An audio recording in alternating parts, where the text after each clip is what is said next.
हिसार जिले के विधानसभा हलके आदमपुर के उपचुनाव में कांग्रेस उम्मीदवार जयप्रकाश ने आज नामांकन दाखिल किया।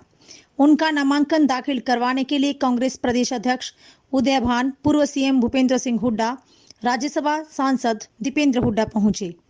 देखिए, आज मैं विधिवत रूप से कांग्रेस पार्टी का उम्मीदवार हो चुका हूँ, क्योंकि उम्मीदवारी जब बनती है जब आदमी पर नॉमिनेशन दाखिल करे, तो इसलिए आज से चुनावी प्रक्रिया शुरू होगी।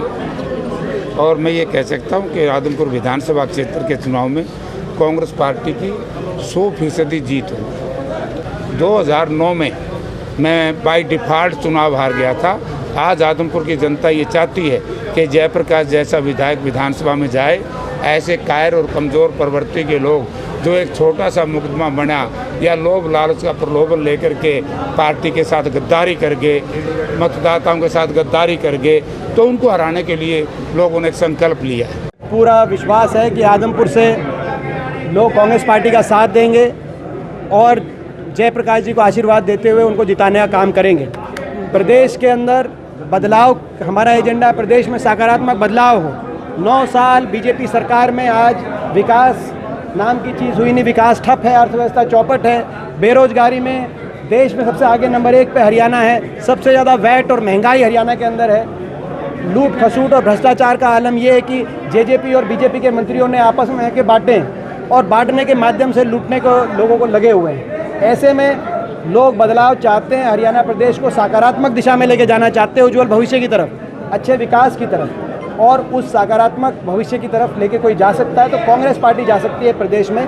तो प्रदेश में बदलाव का हमारा एजेंडा है और आदमपुर में बदलाव का एजेंडा है, क्योंकि आदमपुर के अंदर जिस प्रकार से जनप्रतिनिधि के तौर पे कुलदीप बिश्नोई जी ने अच्छे से लोगों की बात नहीं उठाई, नए लोगों के बीच में सुख दुख में वो शामिल रहे, लोगों में आज निराशा है और लोग बदलाव चाहते हैं। इस बात का सूचक है जो लोग कुछ दिन पहले तक कांग्रेस से टिकट मांग रहे थे, आज उनको टिकट नहीं मिली तो दूसरी पार्टियों ने, यानी कि इसमें 2 बातें आती हैं। दूसरी पार्टियों के पास यानी कि उम्मीदवार भी नहीं थे, और जब टिकट मिलती दिखी तो कांग्रेस मजबूत, और खुद की टिकट नहीं मिलती दिखी तो कांग्रेस बुरी। तो यानी कि कांग्रेस तो मजबूत है और कांग्रेस ही जीतेगी। अब किसी की व्यक्तिगत सबको टिकट नहीं मिलती, वो एक अलग बात है। इनमें से तीनों पैसे हैं। एक तो कांग्रेस, जो हमारे बीजेपी के प्रत्याशी हैं वो तो कांग्रेस से ही गए हैं, कुलदीप जी।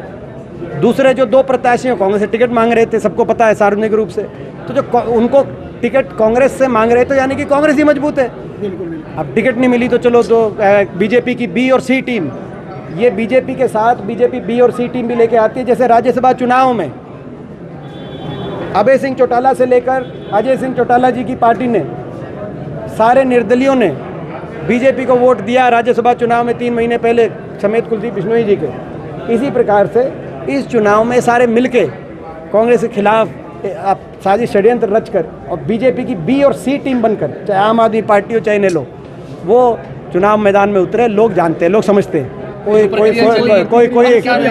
ऐसा ये आप उनका कोई बयान ऐसा दिखा दो जो उन्होंने कहा है कि वो जो है प्रत्याशी चयन से कोई भी एक तरफा कोई बयान दिखा दो जो उन्होंने कहा हो कि वो कांग्रेस के प्रत्याशी से, और उन्होंने कहा है कि वो जो है प्रत्याशी चयन से कोई भी एक तरफा कोई बयान दिखा दो जो उन्होंने कहा हो कि वो कांग्रेस के प्रत्याशी से, और उन्होंने बयान नहीं दिया।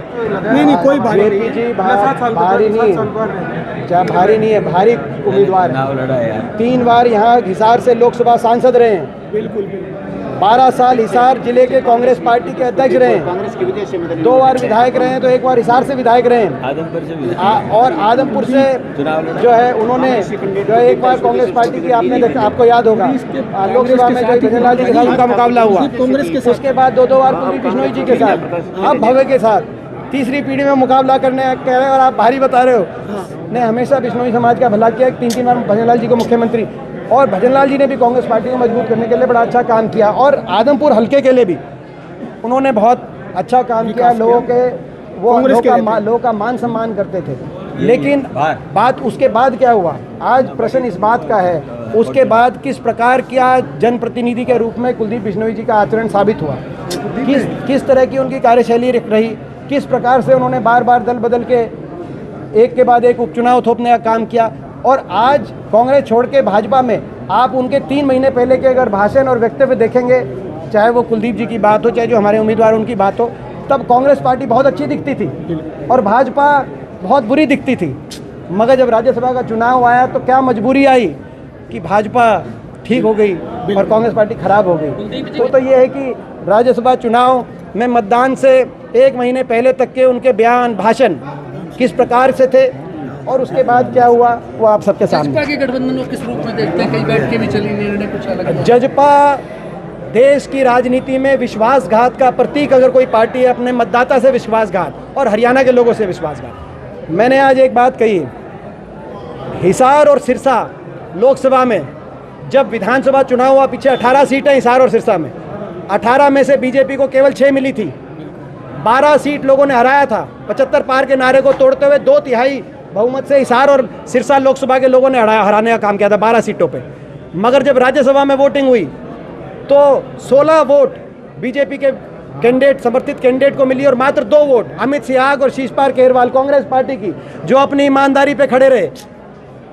विधायक बिक सकते हैं, पार्टियां बिक सकती हैं, उनका समर्थन भाजपा खरीद सकती है, मगर लोगों को नहीं खरीद सकती।